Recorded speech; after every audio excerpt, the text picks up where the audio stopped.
los compañeros van a querer. Entonces, bueno, hoy como les digo, vuelvo a compartir con ustedes un poquito de contenido.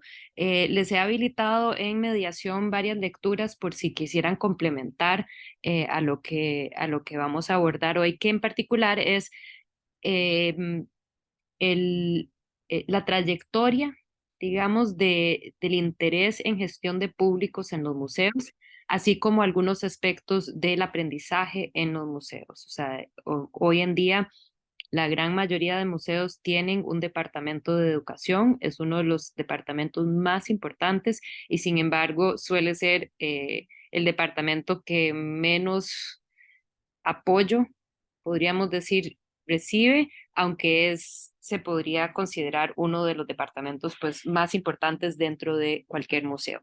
Y de último, vamos a ver los trabajos pendientes. Mi intención es poder dedicar un poco de tiempo hoy a poder ir realizando esos últimos trabajos, teniendo claro qué es lo que queda pendiente para el resto del semestre. Ya vamos cerrando, ¿verdad? Ya el gran esfuerzo del montaje de la exposición se hizo. Felizmente hubo una gran, estuvo bien bonito la semana pasada, sí, los felicito un montón. Gracias, Hanna, gracias, Giovanni, por ir a comprar y entregar los regalos por el errorcillo ahí que tuvimos en la repartición de homenajes. Pero creo que, bueno, salimos de eso y una de las cuestiones que me agradió, me agradecí mucho en ustedes y también después agradó mucho fue que básicamente todos estuvimos de acuerdo que deberíamos de hacer lo correcto, lo ético con respecto a esos premios, ¿verdad? Entonces, por dicha, todos colaboraron, la mayoría colaboraron en lo que pudieron para poder, pues, dar ese homenaje a las personas que se lo merecieron, ¿verdad? Giovanni, contanos, nos pusiste que estaba muy contento, Alex, creo que fue, pero no sé, Alexe, pero contanos cómo se sintió el otro compañero. Sí, perdón, es que estaba tomando café Tranquilo. mientras la escuchaba. Pero no, ¿algún detalle Sí, sobre? sí, le iba a comentar que, bueno, Alexia estaba en el grupo celebrando un cumpleaños de una compañera, entonces había varias gente y entonces a la hora de darle el premio, pues hice ahí como una ceremonia y fue todo gracioso. Qué dicha. Y en el caso del otro compañero, yo nunca había hablado con él, entonces yo lo vi pasar, ¿verdad? Entonces él entró a la obra de arcilla y yo me le fui atrás. Y dije, usted es tal, ¿verdad? Y dice, sí, pero estaba muy extrañado. Y cuando salió, dije, vea, son buenas noticias, ¿verdad? Entonces la gente del grupo ya sabía que yo lo andaba buscando para eso y entonces salió ahí, también lo felicitó. Entonces Ah, estuvo bien. qué Sí, dicha, qué sí, dicha. fue muy gracioso. Bueno, muchísimas gracias a todos por colaborar en eso. Y bueno, con eso vamos a seguir adelante. Perdón que tal vez la presentación no es tan interactiva o que tiene tantas imágenes hoy. Em, pero creo que son algunos puntos importantes que me gustaría repasar y que no creo que duremos mucho, pero me encantaría escucharles también con respecto a esto que les voy a estar comentando y sus propias experiencias en museos. Entonces, empezando con el tema de gestión de públicos en museos, es importante pues primero tener claro aquello y como que devolviéndonos un poco a lo que es la historia de los museos, pues los museos en general se conciben como un repositorio, podríamos decir, de estos objetos que algunas personas pensaron que eran tremendamente importantes, ¿verdad? Y que pues la simple colección o acto de coleccionar estos objetos en sí cumplía con una función social.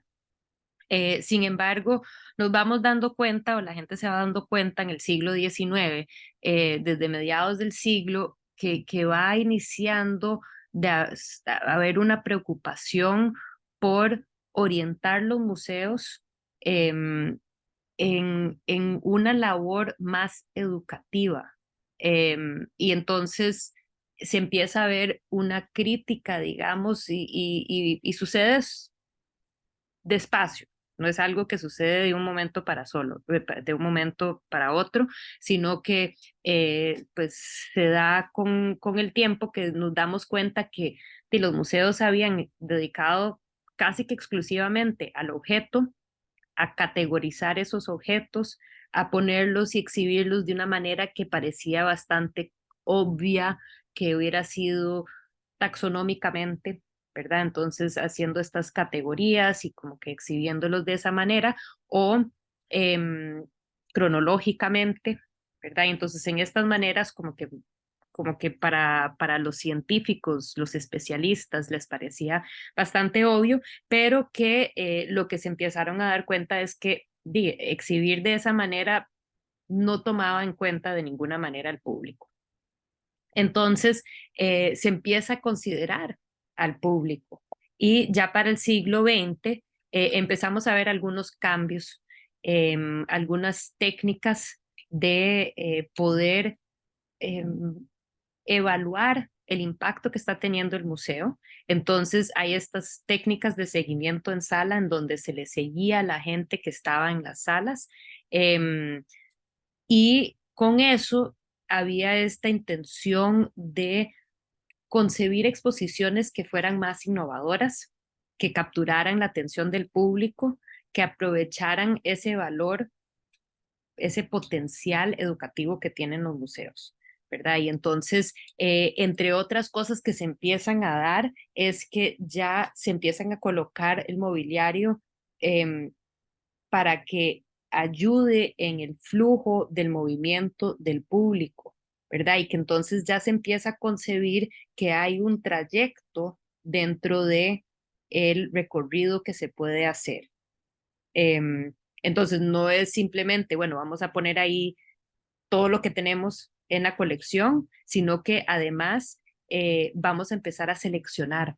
No necesariamente vamos a poner todo lo que tenemos. Antes era de imponer todo y hasta la fecha uno va a museos y uno ve que hay algunos museos que ponen todo, ¿verdad? Y que tienen todo ahí exhibido de esta manera muy catalogada, pero desde el inicio del siglo XX ya eso empieza a cambiar, ¿verdad? Porque hay esta intención de que pueda tener esta función educativa los museos. Se empiezan a hacer algunos ejercicios, por ejemplo, en los 40 de pedirle a la gente que, que, que plasmaran su recuerdo inmediato de la exposición y eso llevó a que pues se dieron cuenta que había necesidad de que las exposiciones fueran más claras, concisas, atractivas, porque se daban cuenta que la gente a través de ese tipo de, podemos decir, experimentos, o evaluaciones, se dan cuenta que la gente como que se perdía mucho de lo que el museo asumía que se llevaba al público, porque hacían estos bocetos al final, bueno, qué es lo que se supone que se llevaron o estas descripciones de lo que se les viene a la mente y no se alineaba necesariamente con lo que asumía el museo. Entonces, ahí es donde queda más claro, cada vez más claro, que había una necesidad de tener estos objetivos más claros ante los objetivos de la exposición en sí. En los 50, 60 se empieza a dar cuenta el museo que había mayor necesidad de conocer el público, quiénes nos están visitando, porque si conocemos quiénes nos están visitando, pues mejor vamos a poder crear estas exposiciones claras, concisas y atractivas para esas personas, ¿verdad? Entonces eso es algo que hasta la fecha sigue tremendamente importante, el conocer el público que le llega, así como pues en la actualidad esta constante búsqueda de ampliar y diversificar los públicos. Pero bueno, en estos momentos 50, 60 nos dábamos cuenta además que era ese público solía ser un público bastante selecto. No sé si tienen alguna duda, pregunta, comentario hasta el momento en torno a esto que les estoy presentando, comentando sobre los públicos. ¿Estamos bien? Ok. Y como les decía, perdón por todo este montón de texto, pero es para asegurar que toque todos los puntos que quería señalarles a ustedes con respecto a esto. Ya 70s y 80s, este es el periodo en que se va profesionalizando la museología. Cada vez hay más programas museológicos y se empieza a considerar que la museología es más bien un tipo de ciencia, ¿verdad? Entonces se empiezan a sistematizar las investigaciones, los métodos para estos estudios de público, por ejemplo, se empiezan a sistematizar todas estas cosas.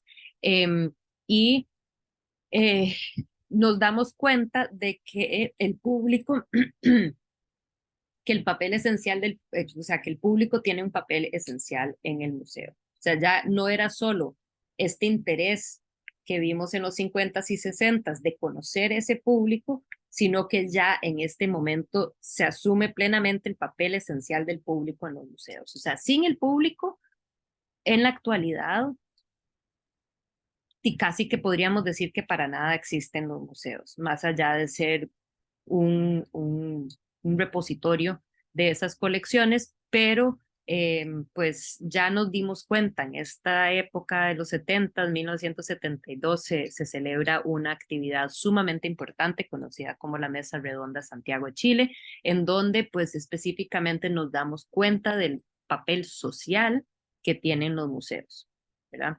Entonces, eh, a partir de muchos de estos estudios, porque como la presentación de hoy se enfoca particularmente en públicos, estos estudios de público dieron paso a muchas recomendaciones relacionadas con la museografía, porque nos dimos cuenta que, pues, si ahora nos interesa más que nunca el público y la manera en que nuestro trabajo en museos afecta a ese público, entonces, pues, podemos hacer cambios en la manera que se hacen estos montajes, en ese cambio de la museografía para, pues, precisamente atraer más a ese público, que nuestro trabajo cale más hondo en ese público también. Y pues se empieza a entender qué tan importante eran esos estudios de público entre los trabajadores de museos, ¿verdad? Porque antes y sigue siendo, pero yo diría que es una minoría hoy en día de las personas que trabajan en museos que se consideran los especialistas y que nadie me puede venir a decir cómo hacer el trabajo. Y hoy en día, pues cada vez más, y lo vemos reflejado en la nueva definición de museos, que el trabajo se hace con con el público, o sea, colaborando con el público, que el público debería de ser parte de esos procesos, de esas tomas de decisiones, o por lo menos que se hagan estos estudios de público y estas evaluaciones de los esfuerzos que se hacen en el museo, precisamente para modificar cualquier aspecto del trabajo o la labor en el museo.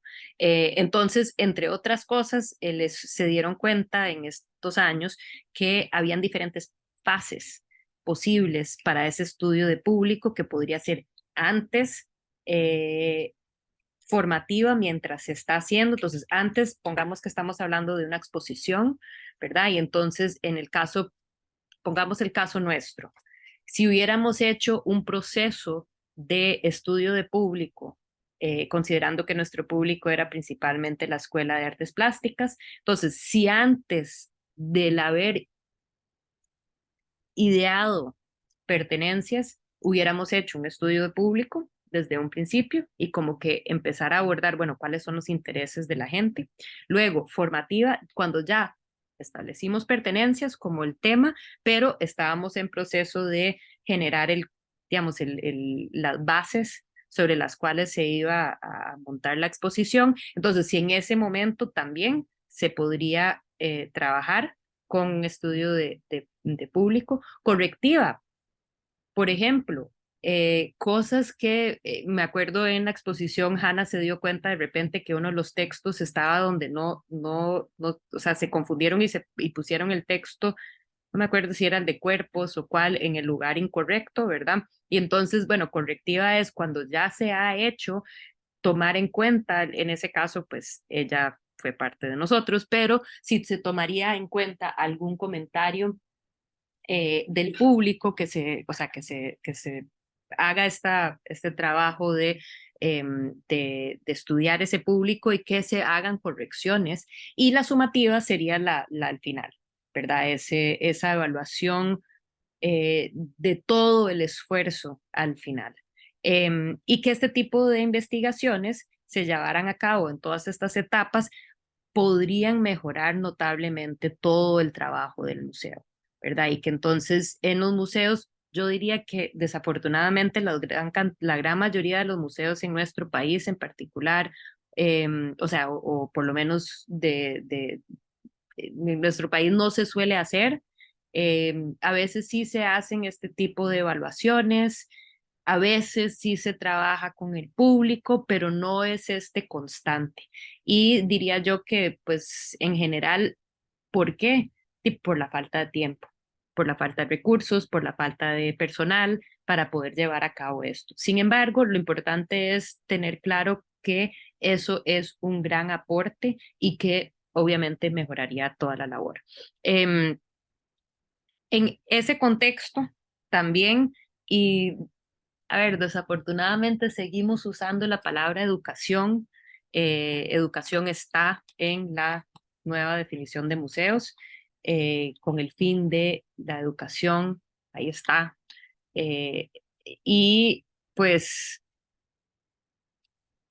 sin embargo, desde este momento en adelante se entiende que es mejor usar la palabra aprendizaje.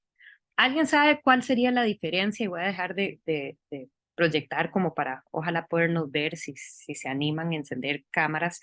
¿Cuál sería la diferencia entre las palabras educación y aprendizaje?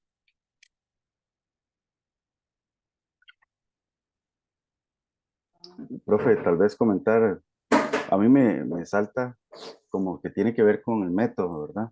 En la educación hay una persona que está impartiendo una clase o Como lo que estoy eh, haciendo yo ahora. exactamente, claro. Y los demás pues escuchan, ¿no? El aprendizaje pues se crea, ¿verdad? Entonces es más dinámico y no necesariamente necesita una persona ahí, ¿verdad? Que esté dirigiendo, digamos, ese proceso Ok, de entonces aprendizaje. Entonces, Giovanni nos comenta sobre la diferencia entre una educación donde hay, como lo que estoy haciendo yo ahora, que yo les estoy como que dando cátedra, digamos, o les estoy indicando a ustedes, o les estoy comentando a ustedes algo, versus el tipo de aprendizaje que diría yo que hemos tenido a través del semestre, que ha sido una cuestión más activa, ¿verdad? Y en donde ustedes a partir de la experiencia misma, del haber montado la exposición, del haber hecho todos esos diferentes pasos, pues se llevarán lo que se van a llevar de aprendizaje de toda esta experiencia, ¿verdad? Entonces, ¿alguien más que quisiera decir algo sobre la diferencia entre educación? ¿Qué es lo que sienten ustedes entre la diferencia de la palabra educación versus aprendizaje?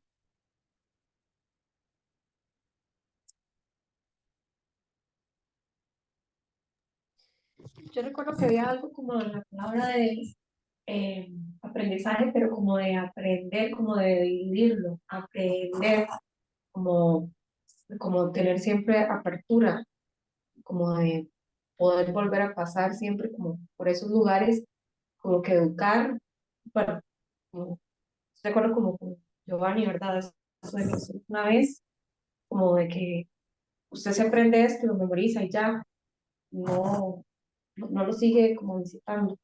Ujú. Bueno, eso entonces que en la educación es una cuestión em, más, se supone de allá, de aprendérselo, pero de no constantemente estarlo visitando, que el aprendizaje más bien es una cuestión, tal vez podríamos decir, continua, como que a eso era lo que Sí, ibas, Ana. ajá, sí. A ver, ¿alguien más? Profe, Sí. bueno, creo que es como que, bueno, para mí educación es muy formal, como de una cuestión más como de que uno va a recibir un título después de esa formación, una cuestión más académica. Y aprendizaje, hay diversos aprendizajes y no necesariamente uno va a recibir un reconocimiento por eso, simplemente, o sea, como que es más una cuestión de experiencia y más diversificado que educación, que es una cuestión como más estructurada, formal y casi siempre jerarquizada. En cambio, aprendizaje yo creo que incluso puede ser como no jerarquizado. Entonces sí, eso sería como... Eso definitivamente uno aprende de todos lados, pero de fijo, a ver, no suele ser todo el mundo que piensa que la educación sucede en la calle, mientras que el aprendizaje puede suceder en la calle, ¿verdad?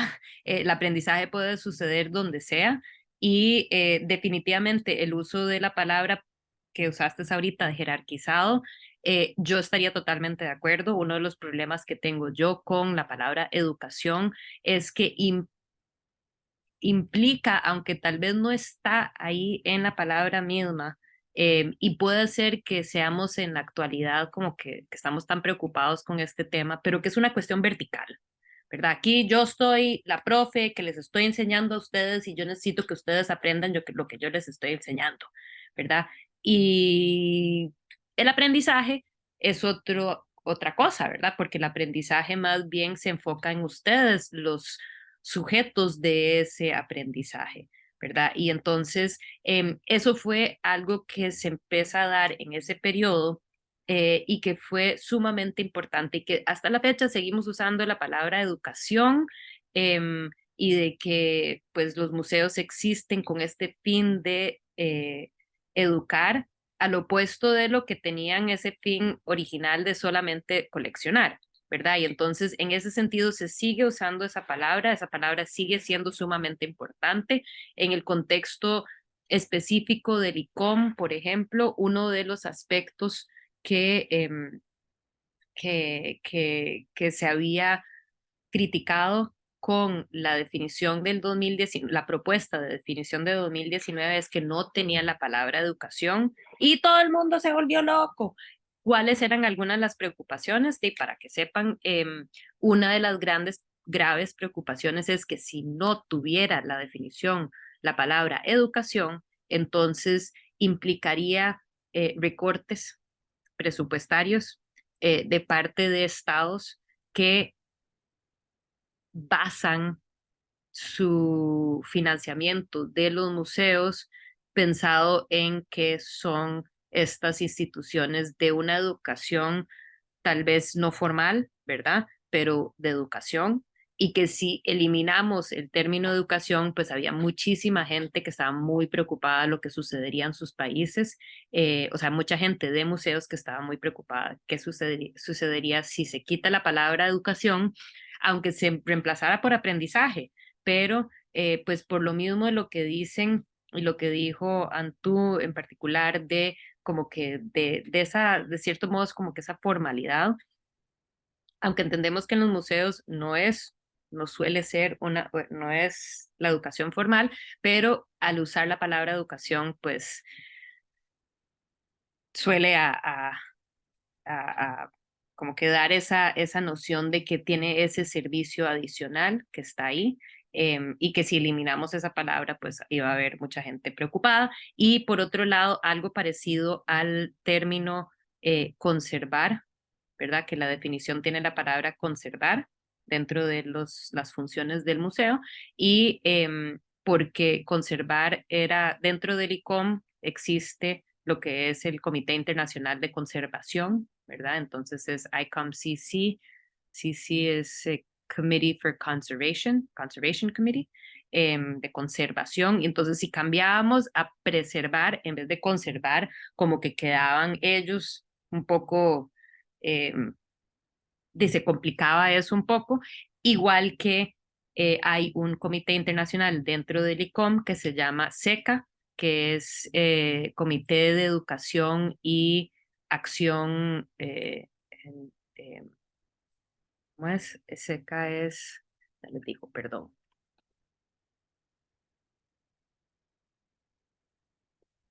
Siempre se me olvida si es SECA Gathers and Cultural Action, acción cultural, ¿verdad? Entonces está ahí la palabra educación. Entonces, bueno, también la preocupación por ese lado de incluir la palabra educación, aunque yo diría que la gran mayoría de nosotros profesionales de museos nos sentimos más cómodos con la palabra aprendizaje.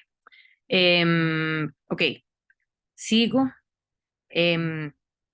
Entonces, en los más recientes, y no me queda muchísimo más, así que espero no estarlos cansando demasiado, pero en las últimas décadas, pues tenemos muy claro que el público de los museos es sumamente importante, ¿verdad? Y eso ha obligado que los museos empiecen a considerar mucho más a ese público que preocuparse en solamente su colección y lo que hacen con su colección. Entonces, eso ha llevado al auge de estudios de público en museos en todo el mundo. Creo que, como digo, desafortunadamente siento que acá nos hace falta mucho eso, tener más presente cuál es nuestro público, cuáles son esas necesidades. Hay alguna gente que sí se enfoca en eso, pero desafortunadamente siento que desde la dirección no se hace.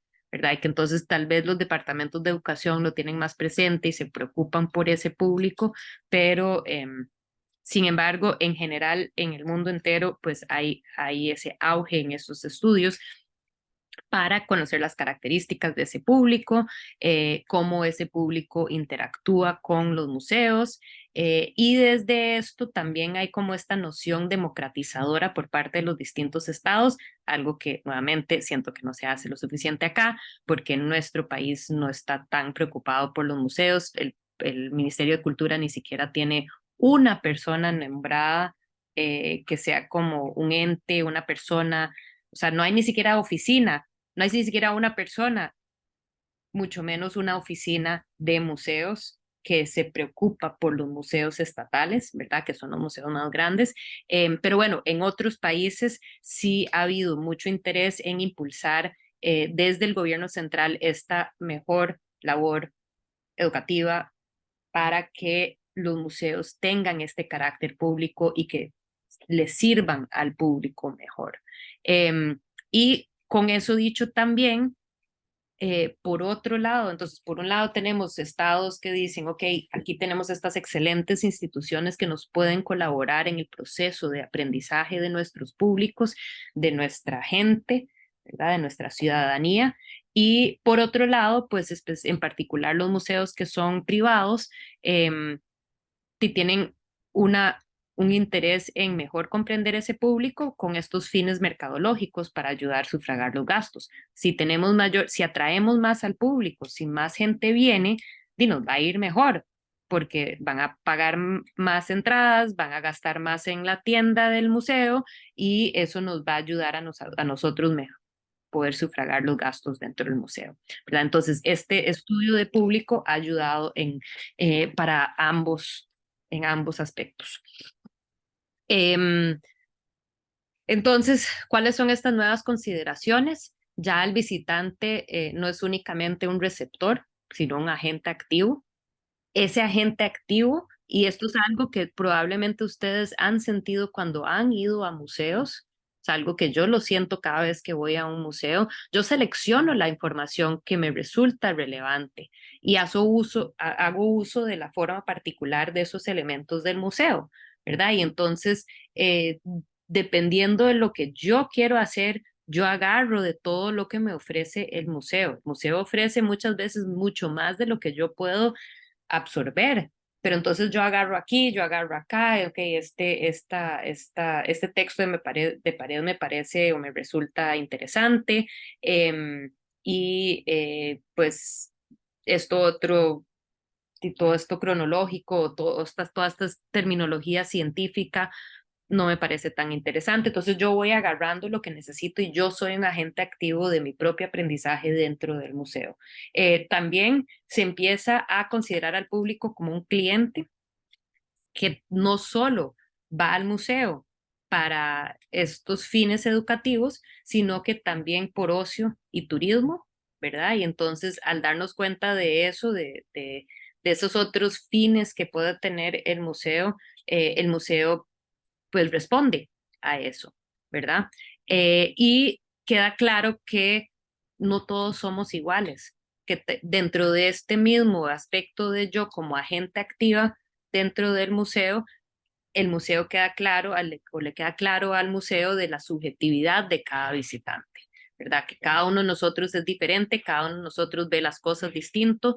Entonces, ¿qué son todas las cosas que nosotros podemos ofrecerle a un público precisamente para, pues, acercar ese público al objetivo que tenemos?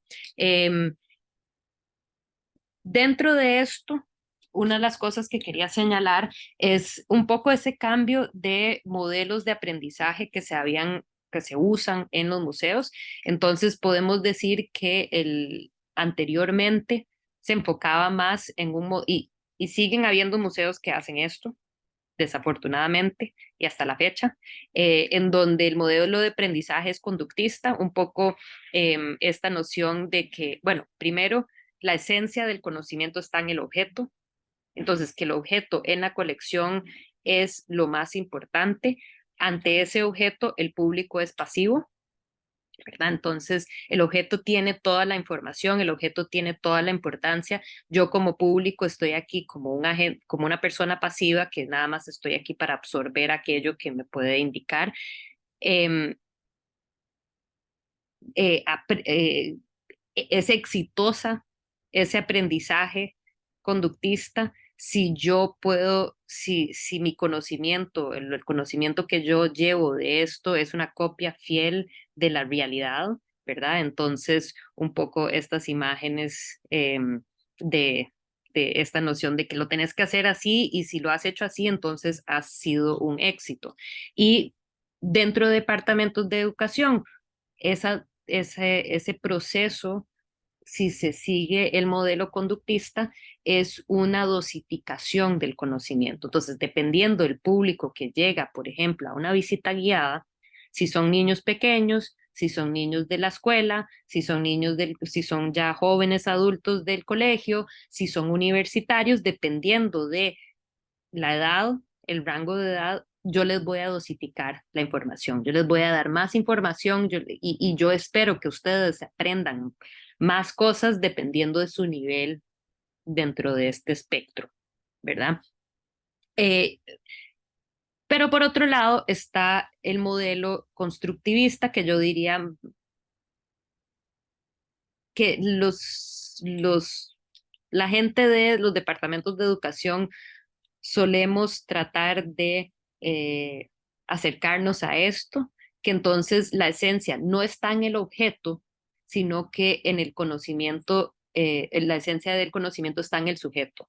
Entonces el sujeto es el que va a construir esos significados que logran a partir de un proceso personal dentro del museo. O sea, entonces yo soy ese agente activo, a mí se me ha activado como público, no estoy aquí pasivamente recibiendo la información, sino que el museo me da elementos con los cuales yo puedo ir generando un significado ante estos objetos. Entonces, este conocimiento que surge es una interacción entre el sujeto con el objeto y yo, sujeto, le doy sentido a partir de mis propias experiencias y que eso es lo que genera aprendizaje ante este objeto. Entonces yo, de cierto modo, dialogo con el objeto y a partir de esa interacción es que surgen estos aprendizajes. Entonces, en general, esa es la búsqueda en la actualidad, en esta imagen. Lo que les quería enseñar en particular es cómo hay diferentes maneras de tratar de acercarse al público, ¿verdad? Entonces aquí con los chiquitos que están dibujando, con otros que están tocando la pared, ¿verdad? Con las proyecciones que puedan estar ahí, puede ser cosas sonoras, pueden ser actuaciones que se llevan a cabo, puede ser un docente que le está impartiendo cierta información. Entonces, hay un montón de diferentes maneras en que el museo puede generar este modelo de aprendizaje, proveyendo al público pues todo eso que podría ayudarle a ser este agente activo. Creo que eso era todo lo que quería compartir con ustedes. por lo mismo me daba cosa porque decía yo, y estoy haciendo esta clase que de cierto modo es magistral, ¿verdad? Pero más que nada era querer compartir con ustedes un poco ese trayecto, ¿verdad? Que empieza esa preocupación desde el siglo XIX y cómo hasta la fecha sigue estando muy presente esta preocupación porque es continuo. Además, no es, o sea, es continuo dentro de departamentos de educación, continuamente nos tenemos que cuestionar sobre este público, cómo acercarnos a este público, qué podemos hacer y obviamente eso cambia con cada una de las exposiciones. Entonces, cada una de las exposiciones puede proveer diferentes contenidos que puedan ayudar al público a acercarse más al objetivo final de la exposición.